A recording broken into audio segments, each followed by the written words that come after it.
I have one of those. Yeah. Living under a rock or what?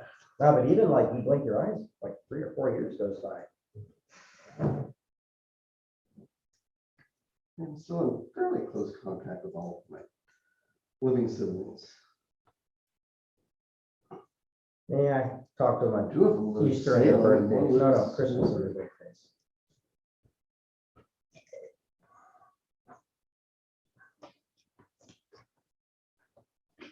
With kids, it's the hardest because they grow so fast, especially grandkids. Like you just blink and it's like, oh my gosh, it's 6 months later and they grow so much. That's the hard part. Oh, my Moses batch, literally right across the street. Right here. So I get to watch them every day. I have Jaden's come to betting my wife is still betting this weekend. So there's one in the Philippines. I have to meet them after many, many, many years. And there's he's a grown-up kid now. Those we have one up in Hermiston area. Anthony, he's 22, I think, 23, something like that. Last time I saw him, he was graduating from high school. Wow. Did you go on your trip?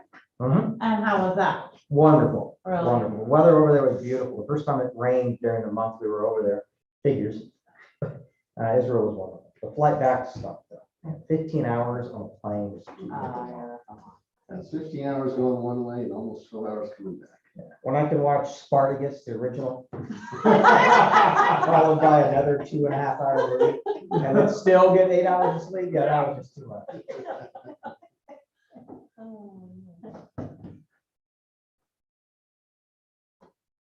Yeah, I would love to go there, but that's really neat over there. There's all the history and stuff. Oh, the history was amazing. Yeah. The fact that you really don't sink in the Dead Sea, I just didn't believe that.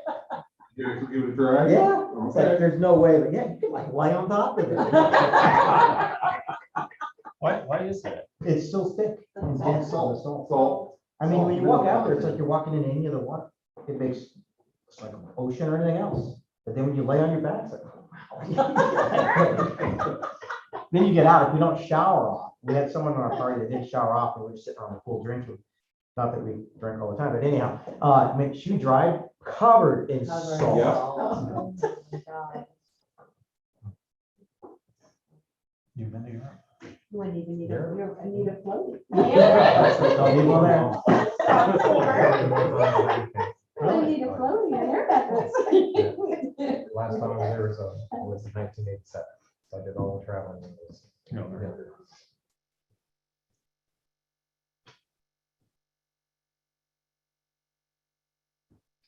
It's kind of interesting being over there in semi-friendly country. There's nobody almost pays any attention to traffic laws. There's very few large cars. But you're in this narrow street. I mean, it's wide enough for 2 horse buggies to get by.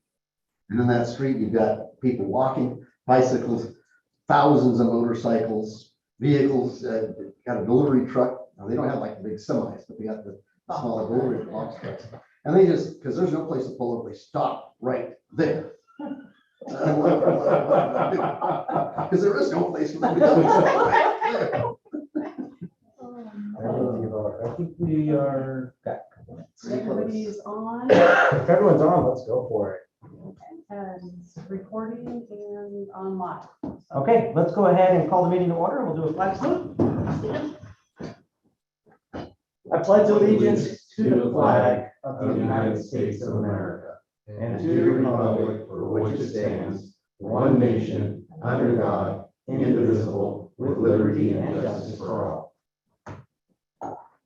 All right, first order of business then is to elect a budget committee chair. So since we only have one individual on the budget committee this year, Joseph, I mean, does it have to be Joseph if he doesn't want it, or can someone from council take it? So I'll open it up. Any nominations for budget committee chair? Nominate Robert Winslow. I would second that nomination. Or So we have a nomination and a second. All those in favor of having Robert Prinsloo be the budget committee chair, say aye. As long as he's acceptable to it. Aye. Aye. There we go. We got an aye on there. Aye. Is it okay, Robert? You good? I am. There you go. Okay. We'll hand the meeting now over to the committee chair.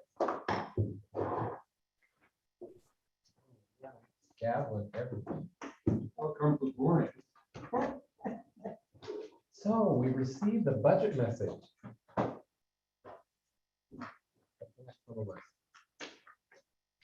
So Chair, are we ready for the first item? I believe we are. Okay, thank you. It's a little bit hard since I can't see you all, so I may ask questions to just kind of make sure I'm getting a sense of what's happening in the room. So just kind of bear with me.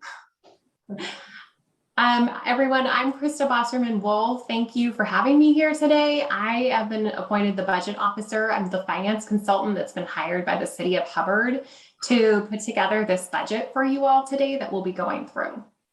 So first, before I share the budget message, I just wanted to kind of briefly go over the role of the budget committee. So the budget committee is largely a function of government that's here to really encourage public participation and involvement in budget making and to get the public really involved in running government and being aware of what those budgets are and what spending is happening in local government. It's really also a really important function because it helps promote transparency around government and government functions. And then the committee has the responsibility of reviewing the proposed budget. And then you have the opportunity in this meeting to also revise anything that you see if necessary as well. So as we go through this process today, just feel free to ask me to pause. If you have a question, I can take those as we go through the process. And then we'll just go ahead and get started. With sharing the budget message, I find that the simplest way to share and communicate effectively everything that's contained in the budget message, which is an important part of the budget process, is actually just to read it. So what I'm going to do is go through this with you. I'm sure you have it in your packet. It should be pretty easy to find. And I'm just pulling it up on my computer so that way I can see it as well. So the budget message starts on page 1 of the document, and it contains a lot of useful information.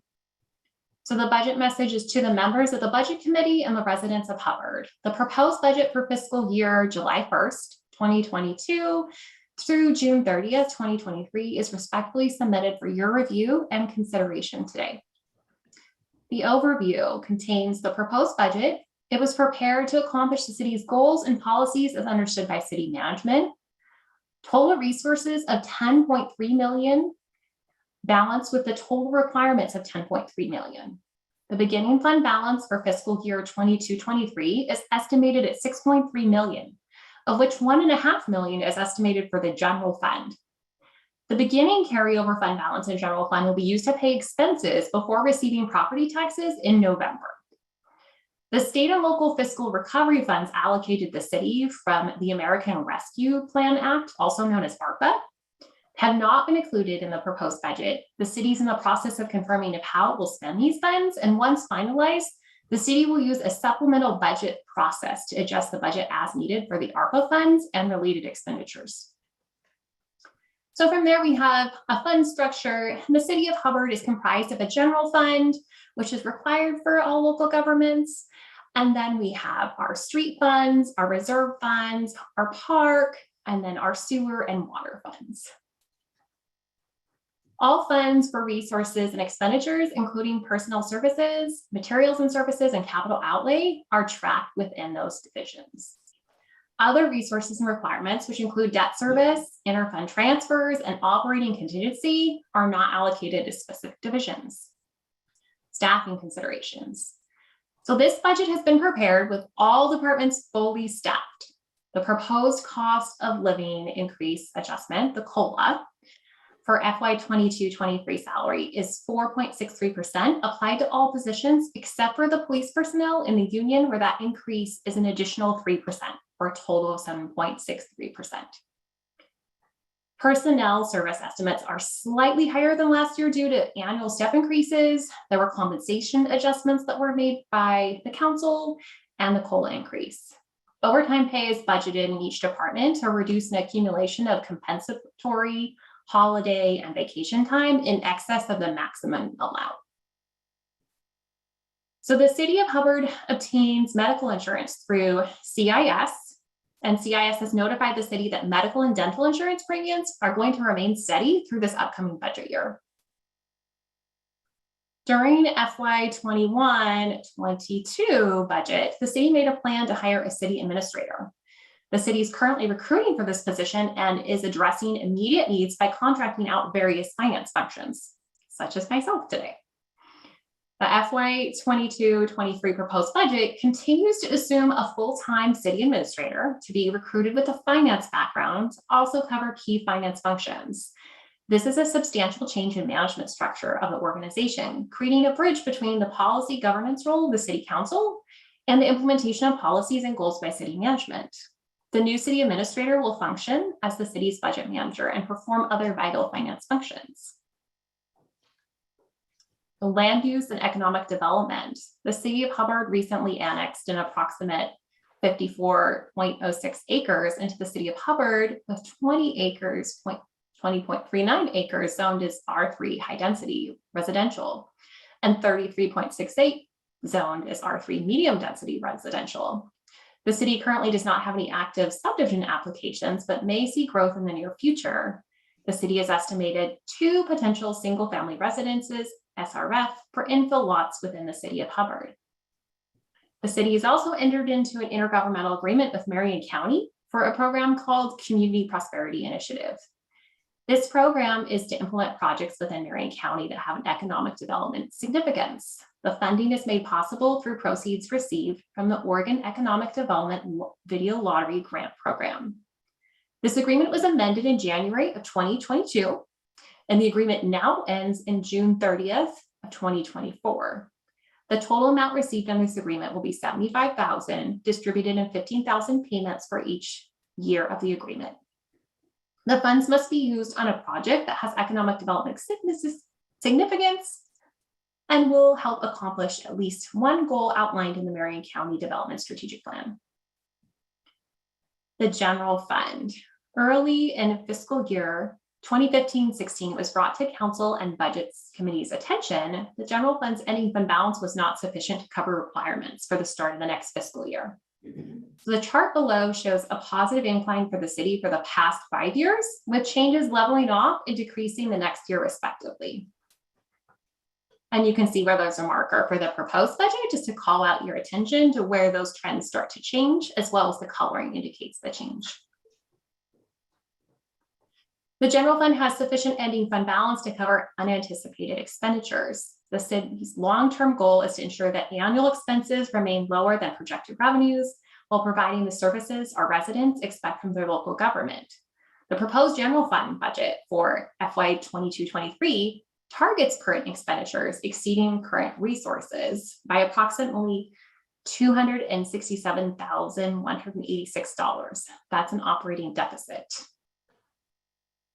And then the following chart shows kind of the change in that general fund surplus and then how we shift to a deficit. And we'll talk a little bit more about that in detail when I share a presentation and go into a little bit of a deep dive in the budget.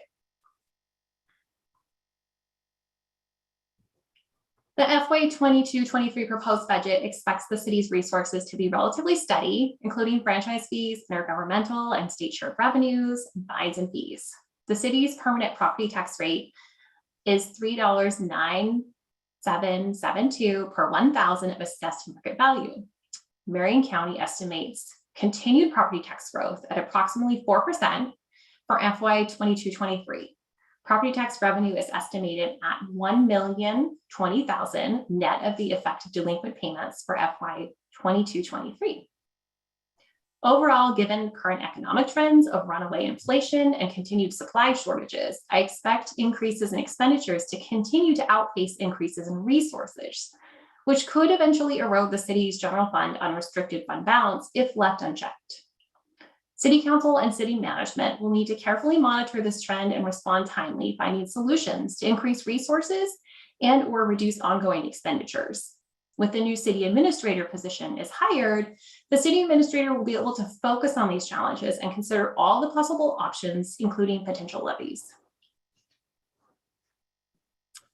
For Public Works, staff anticipates Public Works service levels to remain relatively static in FY 22-23.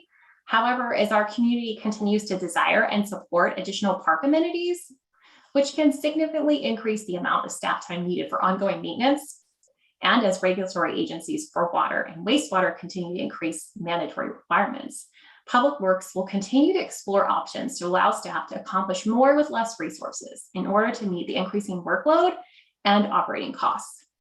Public Works Administration and Operations continues to move forward with numerous projects throughout parks, streets, sewer, and water. As FY 21-22 comes to a close, we've seen unprecedented inflation that has a direct impact on available funds for both operations and capital projects. In addition, certain types of supplies and equipment have been in short supply with extended wait times for delivery. The COVID-19 pandemic has entered its third year. It's become increasingly difficult to fill vacant positions, and certain capital project contractors and vendors remain in short supply, potentially causing significant delays. Public Works budgets were prepared conservatively as these factors continue to impact Public Works. The Parks Improvement Fund reflects funding for the tennis court rehab project and its share of the STC methodology update project. Each year, staff evaluates and adjusts the gas tax split for streets and streets construction funds. The FY 22-23 budget reflects a 65-35 split respectively. This is a 10% increase from the prior years going into street construction fund to support additional sidewalk improvement matches. The street construction fund reflects the above mentioned funding for sidewalk matches, A Street improvements between 3rd and 5th Streets, G Street sidewalk improvements across from the railroad tracks, and its share of the STC methodology update project. A $100,000 SCA grant application will be submitted for the A Street improvement projects. A rate study update project has been budgeted in both water and wastewater operations funds to be completed following the completion of the wastewater facilities plan update project. Funds have been budgeted in the sewer construction fund for engineering costs related to anticipatory mandatory NPDES permit renewal system improvements and its share of the STC methodology study update project. Funds have been budgeted in the water construction fund for the water system improvements project and its share of the STC methodology study update project. The water bond was paid off in FY 21-22. The FY 22-23 proposed budget includes paying off the sewer bonds to save on interest charges and free up debt capacity. There was a minor typo in that sentence, as you can see. The police department. The police department has requested an increase in their budget for necessary inflation, training, equipment, personnel increases, and overtime, a total increase of 6.2%. During the FY 21-22 budget, the police department was requested to take a budget cut in their overtime budget from $30,000 down to $20,000. However, the overtime is still needed for various programs and public safety. The overtime incurred to date is estimated to be approximately $30,000 for FY 21-22. The police department has requested a total overtime budget for FY 22-23 of $42,300, of which $12,000 is expected to be reimbursed through various grants. Final thoughts. The city's general fund has been moving forward in a positive direction with healthy fund balances, which has allowed the city to focus on setting goals and funding the services and projects desired by the residents of Hubbard.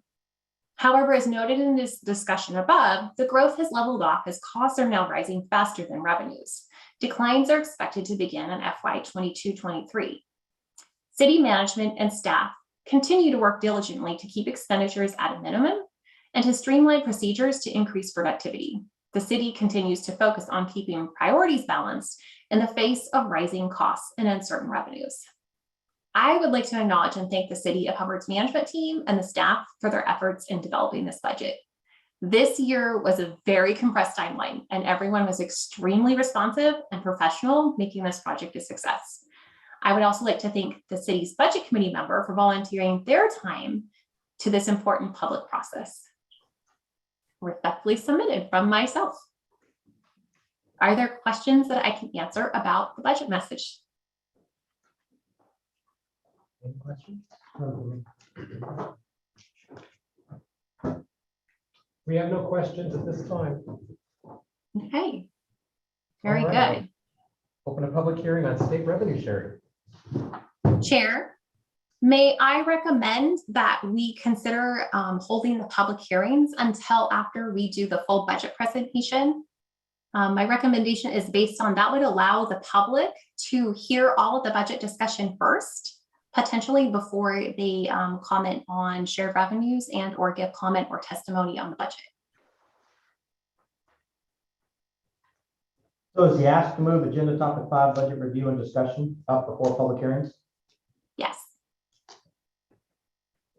Okay. Anybody see a problem with that? Nope. Okay, let's do that. Very good. All right, and I'm going to switch modes here to bring up a presentation to share with you all. And we'll look at a little bit of a deeper dive into the budget. Give me just a moment and I will get that shared. And I'm going to apologize in advance because not only am I dealing with sun in my office, I actually switched from my office to my husband's office, and we still have a sun issue in both of them. So I apologize for that because I am chasing the sun and that does make it disruptive. But then also my monitor, one of my extra monitors that I am presenting on has decided this is a great time for it to lose a color. And so a very pretty presentation that largely looked blue now looks a very interesting shade of green. So I am apologizing for that. I seem to be running into some difficulties today. Well, you're coming through fine on this side. Well, that's good because I think you're about to see a really bright shade of green in a PowerPoint show. I'm hoping it shows up blue for you, but it may show green. So hang on a second and I'm going to pull this up and let's see if you can see this. Nothing wrong with Looks it. good. You can see it. All right. We are going to work through this. Let me make sure that I have my presenter controls. Just a second here. I'm going to put that up there. Great. All right. I have what I need. So without further ado, we are going to go through the proposed budget highlights. And this is not everything in the budget because you have that in the budget document in front of you, but these are the major things that I would like to share with the committee and point out. So first, we have a balanced budget, which is required by local budget law, where our resources equal our requirements. The total budget is 10.3 million for Hubbard, and that is up just slightly from about 10.2 million in the prior year. So just really small changes that happened this year from an overall budget perspective. I'd like to share the budget assumptions that were made through the process with the committee. So in regards to revenues, no new revenue sources were included in the budget. The property tax, we did estimate an increase in of about 4%. And that was largely, I checked with Marion County to see what they were experiencing, what they were budgeting, and then sort of verified against the tax rolls. And we'll talk about property taxes just a little bit more in a couple of slides here. The state shared revenues, those are estimated essentially through information provided by the League of Oregon Cities. They provide an annual report every year. So finance professionals can go grab that annual report. It provides population data. It tells you how much that population has increased for your city, and it gives you the cost per each shared revenue or tax that they're sharing from the state of Oregon with the cities. So then you can calculate and do some math around those estimates. So when it comes to personnel, we've budgeted those vacant positions as if they were filled for the entire year. We know often in reality that doesn't actually happen, which tends to leave us potentially with a bit of cushion. We always hope that we have all the FTEs filled come July 1st, but given the recruitment environment today, it's really difficult to do that. So likely the budget for personnel is probably a little bit larger than it will actually come in. The compensation range increases and step increases were factored in. The COLA, of course, we discussed a little bit in the budget message already. And then also, this is a year where there's no PERS increases. Last year you had your increase for your PERS rates. This year is the off year. And then next year, you're going to have the increases again for PERS. And then the nice thing was just hearing from CIS that as far as the insurance for like health insurance and dental insurance, those costs were flat. They were basically the same as the prior year. So that was really nice that the city didn't have to experience a big rate increase in providing those medical and dental benefits and other benefits to employees. For materials and services and capital outlay, this is where the economy is kind of coming in and hitting everyone hard, right?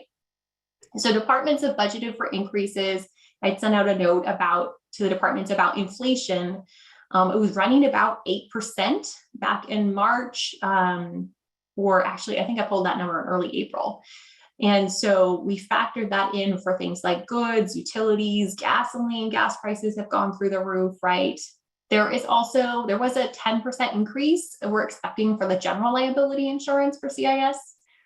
And then there's some minor cleanup that we did in the budget. So one of the things you might see is this year in the materials and services, the contracted services line is budgeted as 0. But what's happened is those dollars have not gone away for any of the departments. They have simply been reclassed or added to professional services. And this is just what I would call some minor accounting cleanup. The two accounts are basically being treated the same. There is no difference between the description, really. At the end of the day, contracted service, professional services, what was getting booked in them was a little bit arbitrary. And so we're just taking it, moving it all to professional services. We can call it that. Makes budgeting and accounting a little bit easier. And I apologize for the sun. It is doing funky things with my monitor. And my curtains are making lovely patterns on my face. It And looks then- fine on this side. Can we ask a question before you continue? Sure, go for it. Go ahead. So Kristen, this is Dave with the police department. I'm a little confused on why the COLA is 7.63 for the police union. Is that for 21, 22? Because is that why it's 3%, or why is it So- 3%? Was that Vicky responding? No, but I can. Vicky, do you want to jump in here and share like the information that you shared with me to Chief Rash? Yes, so it's 4.63 plus the 3% from prior year. Okay, all right. That's all. Perfect. So in our last item here is we assumed that we will pay off the sewer bonds. The water bonds have already been paid off. And so the sewer bonds, it was maybe we'll pay those off in FY 21-22. That hasn't happened yet. So we've just gone ahead and budgeted for that to happen in the new fiscal year.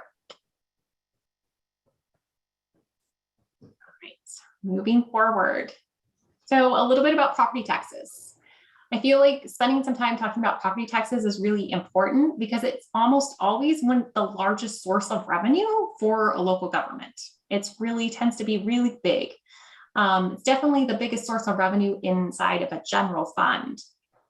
So what I'm seeing is a really good, healthy trend here is we're seeing it continue to climb.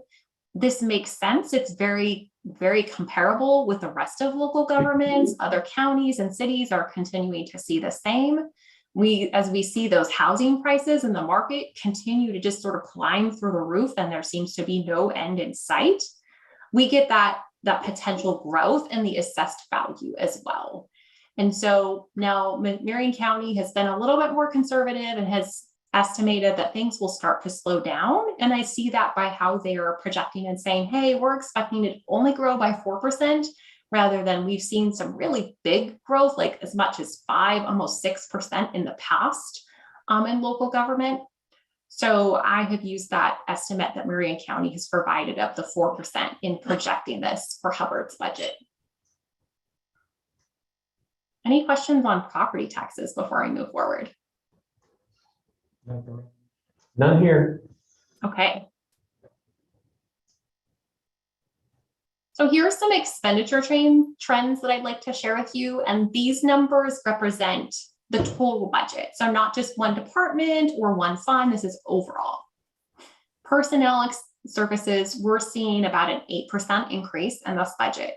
So about a total of 159,000. That again is that combination of everything added together that we talked about earlier in those assumptions.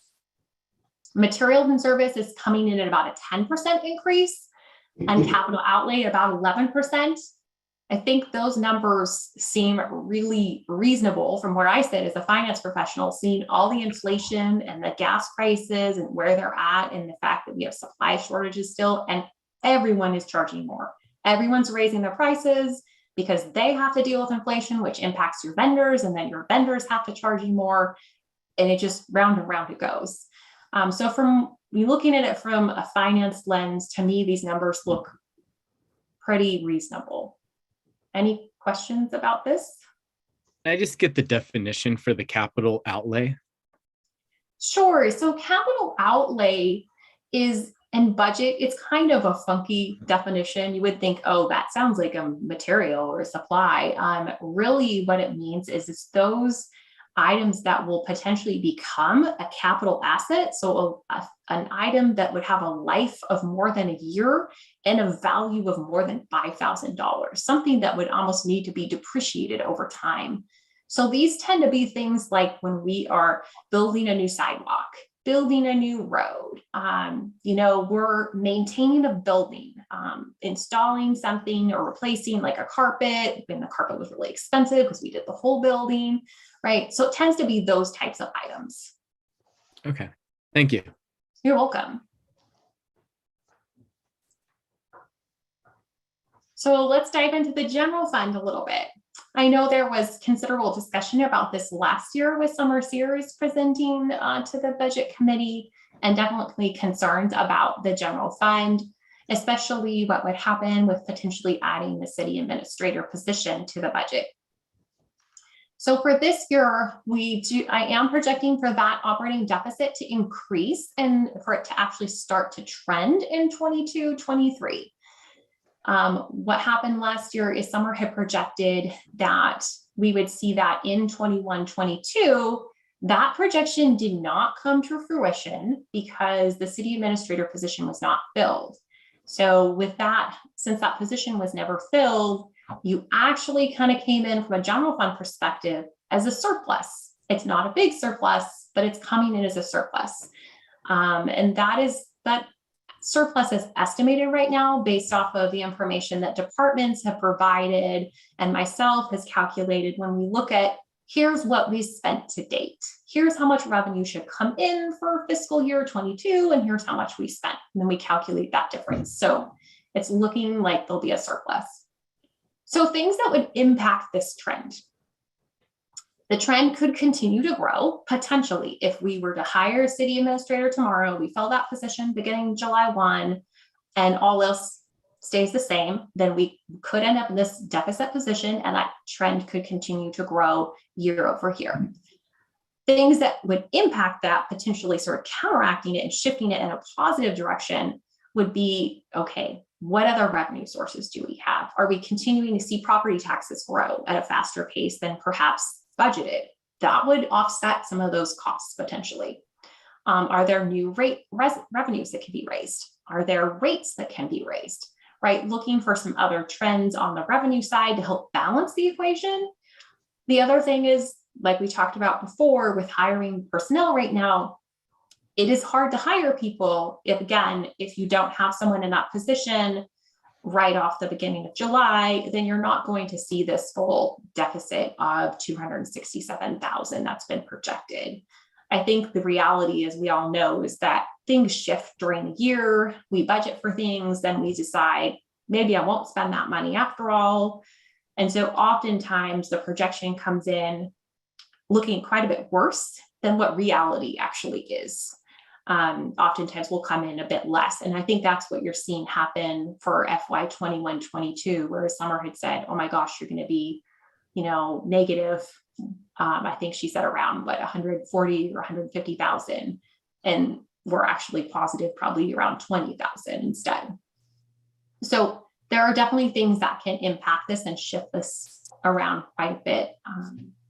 Questions on this topic? None here. Okay. All righty. So contingencies and reserves and ending fund balance. I know this was discussed a little bit last year, but just kind of as a recap, the operating contingency. So this applies to operating funds only, and it's been set at 15% of operating expenditures. So it's consistent with prior years. I'm not aware of the governing body having a policy around this, but we've continued to budget consistently with past practice. Again, this category is actually appropriated by the governing body. And it can be spent if we have to move it into another category. And often we use a tool like of a budget adjustment with a resolution to make that happen. And I'm aware that Hubbard actually did have a budget adjustment. I believe it was back in February of this year where we used that tool and we moved some dollars from contingency into, I believe it was a materials and service category. And then the other two categories are the reserves versus the ending fund balance. These are really quite similar, which is why I put them side by side. The reserve, that tends to be more of you're saying, hey, these dollars, we're going to carry that forward to the next budget year. You're trying to kind of set those aside and say, I want to have this remainder that will carry forward and support us going forward. That one, if something happens, it can be tapped into potentially. Now the unappropriated ending funding balance, that one is more of like, here's the cash that we need to operate as a government until property taxes come in. So that tends to be like, hey, here's a set aside amount to make sure we've got enough cash to keep the lights on, pay the employees, and then we get all the property tax collections starting to roll in November, right? So this is one of the fun things about government is the revenue stream is not super consistent because since property taxes is our biggest source of revenue, it tends to come in, well, when property taxes are due. So November and the beginning of December is all the money. And then you've got the February and the May. And then there's a long time between May and the next November, right? So we want to have some cash essentially in the bank, being able to make sure we can pay the bills. But this one was different from the small note at the bottom there that it can't be touched or under local budget law. There's no mechanism to dip into these dollars except for if there is like a horrible natural disaster. Like if we had the wildfire, the earthquake, or something of that effect, the city could then access those dollars.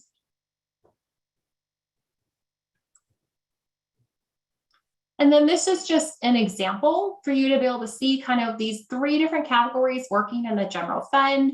If you were to look at your packet, it's on page 22 is the detail of the general fund. And here is where you can see that what we have proposed in the proposed budget is quite similar to the budget that was adopted last year. So we're still staying very much in line. We kept the same unappropriated ending fund balance. That seems to be about the right amount. We've got a similar amount in the reserve and a very similar amount in the contingency. Any questions that I can answer on this before I move forward? Just a quick question. So on page 20 for the contingency, you show us 13% of our general fund will be contingency. I'm assuming that's broken up through all the different departments. So do we still meet the 15% required that we're asking for each department to have for contingency? So, that's a great question. Not from a department calculation perspective, right? So the contingency requirement is calculated on the fund. So the general fund has multiple departments broken up inside of it and contains multiple departments. So it's an overall calculation that you do for that math potentially for the fund. So if we were trying to get more nitty gritty on the department level, I suppose it could come out differently if we were trying to calculate the percentage for each department potentially. But again, the total amount from the total, I'm like, well, each department expense is still each department's expense. So it should come out relatively similar, whichever way we calculate it. But this is calculated on the overall. So adding up police, adding up, admin, courts, all of it together to figure out those are the total operating expenditures and then calculating 15% of that. If that makes sense. Makes sense. Did I help or did I make it worse? No, you explained it to me pretty well. Okay, very good. Same question, but. Thank you. All right, so just briefly revisiting the overhead allocation in the budget. So there is some overhead that is allocated to the operating departments and the operating funds, and that is the administration and city council expenses. So those then, because those help support the entire government, those costs are allocated out to those other operating funds. So departments that are paying for those costs, essentially, the general fund is covering for those departments that live and reside within the general fund, right? We have budgets that live and reside in the general fund, like our police, we've got some parks admin, some court. So those things are being covered. But the amount, the street, the sewer, the water have big operating funds that are separate and standalone. So those funds do transfer dollars back to the general fund to help pay for this overhead allocation, right? Because the street, the sewer, the water, they benefit from having general government administration, right? They benefit from city council, they benefit from that admin support, and so they're paying into that as well. Any questions on this? None here. So next we'd be looking at the reserve fund, and it is on page 35, but I'm going to share with you some detailed status that is not in the budget book, so you can kind of see broken up pots of money, and you can see how that ties to the reserve fund. So this is like this very cool detailed tracking sheet that Hubbard has to be able to track the dollars coming in from the departments into the reserve fund and the dollars going out. And it's broken up into what I would almost call buckets. So we have these different buckets across the top of different things that we're saving dollars for, like a dump truck or a backhoe or the tractor mower. And each department will transfer in dollars when they believe that they have the appropriate amount of resources to do that. And then essentially in the subtotals on the bottom, you can see how we're allocating interest when we get interest from cash sitting in the bank, we're allocating that out based on each respective share that would be appropriate. So it's a pro rata allocation.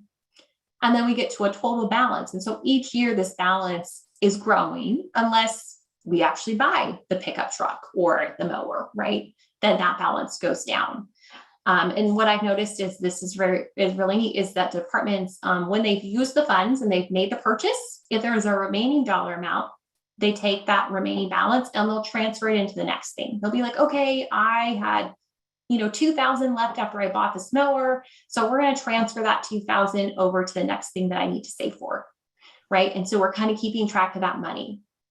The total balance of this fund on the very bottom of this spreadsheet, it says that it's $135,889, right? And so that matches what is in the budget document that is in front of you. So that's where you can see the total ties out. But I just wanted to share that we've got some transfers in this year, but we don't have any planned expenditures. So the departments did not have any planned expenditures this year from the reserve. There were several expenditures for FY22, several expenditures back in FY21, but there's nothing planned for FY23. Any questions on this? None here. Okay. Great. So, and this is just brought back a slide or two from last year's recommendations, just to refresh our memories. The prior recommendation was to hire a full-time city administrator. So, and the thoughts were that, you could bring them on for a 2-year contract, kind of see how it goes, and then use some of the tools and colleagues through resources that are out there, like League of Oregon Cities or GFOA or OGFOA, right? There's a lot of different resources out there. And then they could take a lot of that day-to-day management, the council's sort of having to step in and provide currently. And there's a little bit more on this next slide. Just thoughts that Summer had written up for the city. And I'm in agreement with these thoughts. I think these are really good reasons of why you would want to have that position, is being able to accomplish these things. I know definitely from a financial standpoint, it's scary because it would be a change, and we're just seeing so many costs rise right now that it's definitely, of course, ultimately up to the budget committee and the council if they want to pursue this course of action and continue to pursue it. But I would definitely sort of, say that probably the first priority of that city administrator, if hired, would then be to look at the budget and start to figure out how are we going to make this sustainable, right, going forward, and kind of make that a very high priority task for them, because we want to keep things, we want the city administrator potentially to come in and bridge these gaps. We also want to keep things financially healthy, right? And so making that like a very high priority for them would be important. Any other questions that I can answer about this? None here.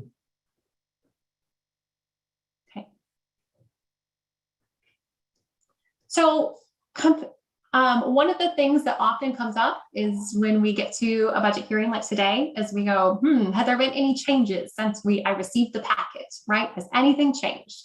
So we had two things come up today while putting things together for the presentation. And so one of those is a change that I would recommend is to remove contingency dollars from the non-operating funds and add that to the reserve for future expenditures.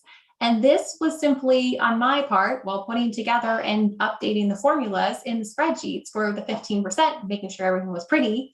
I got carried away and I added formulas to the non-operating funds, and there should be no formulas there. So that is a simple no impact change to move the categories, but you would essentially we'd be changing the lines, items in those categories. The total budget dollar would remain, the dollar amounts remains the same. It has no impact to that. It's just simply saying, take those contingency dollars and put them into reserve for future expenditures.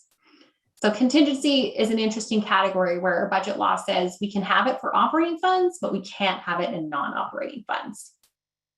And so I wanted to make the committee aware of that. I would recommend that we go ahead and make this little cleanup change. The second item is from, the detailed review of Melinda. So bless her heart, was looking at everything. And on the gas tax revenue for the street construction fund, I did not get that updated to the 93,000 that I should have. And so the differential that we need to make an adjustment for is $32,949. So the offset, when we do a budget change, right, we increase revenues, we have to offset something on the bottom, right, to keep it in balance. So the offset would be the reserve for future expenditures. What this would do, this change that I'm recommending to the committee, is this will increase the total amount of the budget. So we were at 10.332 and some change. This would go to $10,365,187 potentially. So I wanted to make the committee aware of these two potential cleanup changes that could be approved by the committee today if the committee is in agreement. Any questions on this? No questions here. Okay. So I would love to turn it over for some questions at this point in time, or also, turn the floor over to the department heads if they have any information that they would like to share with the committee as well.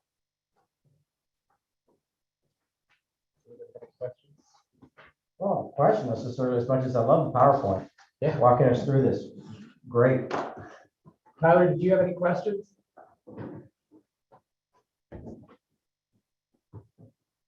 No question. Thanks. Department heads, anything you want to chime in on? Concerns? No, I think she covered it pretty well. just kind of observations here, since we're looking at approximately $267,186 operating deficit this coming year. And then looking at the projection out, even if we pick out the 115,000 for the city administrator's position, that's still $115,000 we're short this year. It looks like that's possibly it's going to grow. So, and that's one thing we got to kind of keep mindful of. We can't, operate year to year in a deficit situation. So, I mean, I like what I'm seeing here. We're going to have to do something about either increasing revenues, and I know the city staff constantly works hard on keeping the expenditures down. So, we do have a little bit of reserve, but we got to be careful about running numbers. Okay, I think unallocated reserve comes about 1 point something million, was it 950 or something like that, thousand, is what I saw at least for the budget. So, but that could go pretty quick. Joseph, did you have any questions? I think I just heard the answer, but I was concerned also with the obvious deficit. How does that get paid for? Is that in the fund that we already have? Where does that come from? Yeah, so that deficit is being paid for within the general fund. And what happens is, this year is then, because the revenues are not coming into the same pace as those expenses are going out, there's more expense than there is revenue, is that the fund will essentially start to get lower and lower. So that fund balance or that carry forward amount that we have each year starts to get smaller and smaller potentially. And so that's why I think everyone has the concern about, are we going to continue to see expenses grow at this pace with inflation, with what's happening with the economy, and then adding the city administrator? And then on the flip side, are there options to raise more revenues to offset that? I guess, what is the number that we have? Like, how long can we sustain a loss before we're in trouble? So I ran a graph in the budget message, and I think I only projected out about 5 years. So in the 5 years, let me see. I'm gonna pull up my copy really quickly here. Post it. Is the graph you're referring to on page 4? Yeah. So on page 4, it shows it continuing to grow. But if you go back to page 3, which is what shows the beginning fund balance. So even out at the last year, we still have some beginning fund balance, but it's starting to get really quite low. I mean, we're going from healthy beginning fund balances of almost 1.5 million down to, we're getting close to 300,000 there, essentially in 5 years. It just keeps chipping away at that fund balance.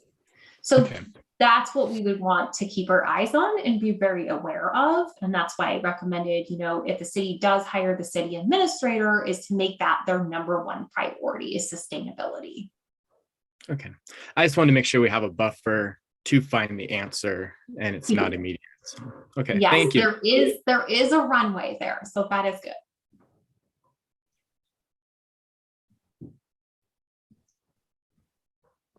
Any other input or questions? Now, I think I agree with everyone's concern, and if I was to look at it, I would almost say probably the fiscal year continuing on the trend, when you drop below 1 million, would be a concern. Hopefully by then we would have some sort of a forecast or idea what's going on with those 55 acres at the south of town. I'm assuming if we don't see construction on that, something being done on it, then we need to take a serious look at how we can save costs, tail, I guess. My only input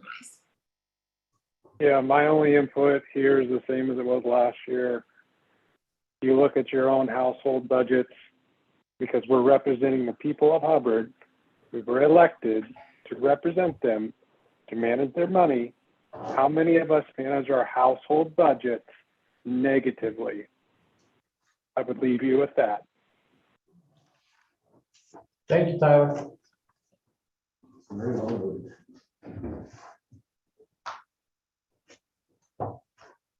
Anything else, Krista?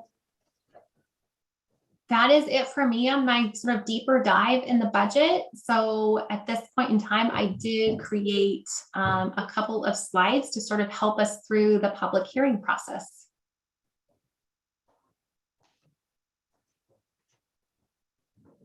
If the committee is ready for that, of course. I think we are ready to move on to the next one.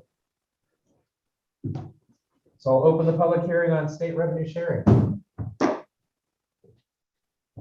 Thank you. So I've prepared a few comments on the state share revenues to provide a little bit more information. So the cities are qualified to receive these state share revenues by providing certain services. So these key services, and the way the law reads is you have to provide at least 4. So the things that I identified as Hubbard actually providing of the many different things you can provide would be the police protection, the street construction and maintenance, the sewer and storm services, utilities such as water, and then planning, zoning, and subdivision controls. Overall, the trends around revenue are fairly stable with the exception of the state marijuana dollars, which I am sure the council is very aware of the changes that have happened there this year. So cities receive state share revenues on a per capita basis. So like I said, there is a calculation that goes into play in estimating those revenues by looking at the current population numbers and the rates that has been published by this League of Oregon Cities. Right now, what we're seeing is cigarette taxes. Those continue to decline. I think that's very reasonable and what everyone would expect in light of today's day and age, where we have a lot of campaigns and education around the harmful actions of smoking. Liquor tax revenues, those are actually still slightly up over the prior year. So we're seeing that come in a little bit higher. The state marijuana tax dollars, of course, from the state side, we're seeing that decline due to the House bill where it was changed in the distribution amounts. The city is budgeting only to receive $6,000 this year, which sounds really, really small compared to prior years. And the reason why that estimate is so low is the city just got a quarterly payment not that long ago, and the amount was only $1,700. It was quite low. The local tax we've estimated and are assuming that that will remain fairly stable, and it's budgeted at $32,000 for the local marijuana taxes. And if you're interested in seeing more of this information from the general fund, these are the ones that reside in the general fund. It can be found on page 23 in the budget document. So there were 2 additional sources of revenue the city receives, but it would also be the state shared revenue funds that come in each year. And that is split 50-50 between the general fund and the parks improvement fund. And that's holding steady around $40,000 each year. And then we have gas taxes. Those have been split slightly differently, as we discussed earlier, with 65% in the street fund and 35% in the street construction fund. And those dollars, we all know, are restricted and they have to be used for certain creation, preservation, maintenance of our transportation and infrastructure. And that concludes my presentation on state share revenues. Anybody have any questions for Krista? Tyler, any questions? Are we in a public meeting? Yes. Yeah, so I'd like to refer you guys back to Council Rules of Procedure 2.10.120, Council Conduct with One Another, Section 1, under use of titles. Council should refer to one another during public meetings as mayor or council member, followed by the individual's last name. Yes, Councilwoman. Okay, Councilman Thomas, do you have any questions? No question.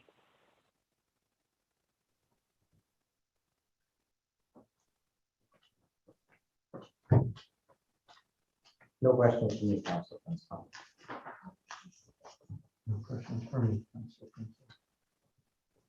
Any I questions? have no questions. at this point.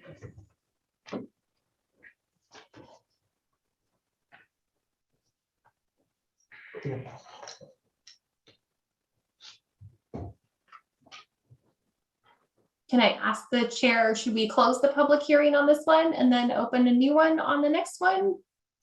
I think we need to ask first for public comment, just in case. I was gonna ask, Budget Committee member Steininger if he had any questions. I don't at this time. Thank you. And does the public have any questions or comments?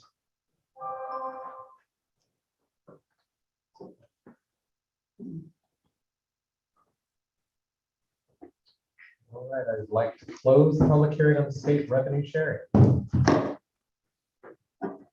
then I'll open a public hearing on the 2022-23 budget. Thank you, Chair. So as we've already discussed, the city is presenting a proposed budget of 10.3 million. The budget is balanced and it complies with Oregon local budget law. I do not have any additional information to share at this time. Thank you. Anyone have any questions for Krista on this portion? None that I've not already asked. No questions.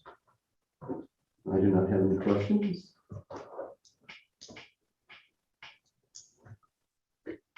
Hearing none, is there anyone in the public that have any questions or comments?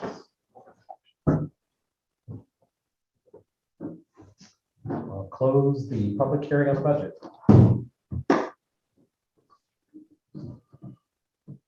Thank you. Should bring us to number 6 on the schedule. I'm keeping score. The very last items.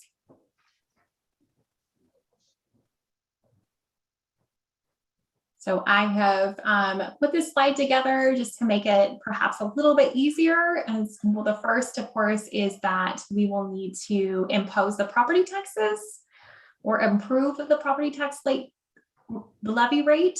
And I put that information there to hopefully make that a little bit easier. And then also for the budget, I have calculated the updated number based off of including the additional gas tax revenue that we discussed earlier that was missed, and just put in some language that hopefully will cover the other changes as well as noted in the slides. I make a motion to impose the property tax levy rate of 3.9772 per 1,000 of assessed value. I'll second it.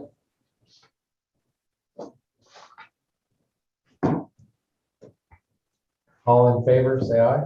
Aye. All opposed, say nay. Nay.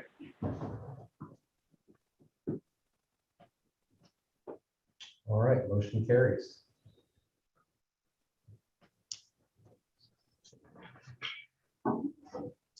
I'll make a motion to approve the FY 2022-23 proposed budget of $10,365,187 with the recommendation recommended changes as presented. I second it. All those in favor, say aye. Aye. All those opposed, say nay. Nay. And Motion we adjourn. the budget is passed. I have a motion to adjourn the meeting. Do I have a second? I'll second it. All in favor? Aye. Aye. Aye. All Aye. opposed? We are done. Thank you for your time. Thank you and congratulations on an approved budget. Thank you for a very well presentation. Yeah, Krista, that made it very straightforward. Thank you. You're welcome. I am glad that was helpful. Very helpful. It was a great presentation. Thank you. You're welcome. All right, thank you so much. And I will continue to work with Vicki on the next steps. Will not be holding a meeting tomorrow No. as posted.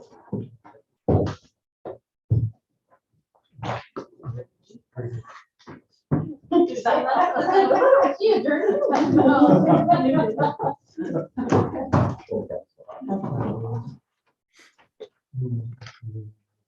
Thank you.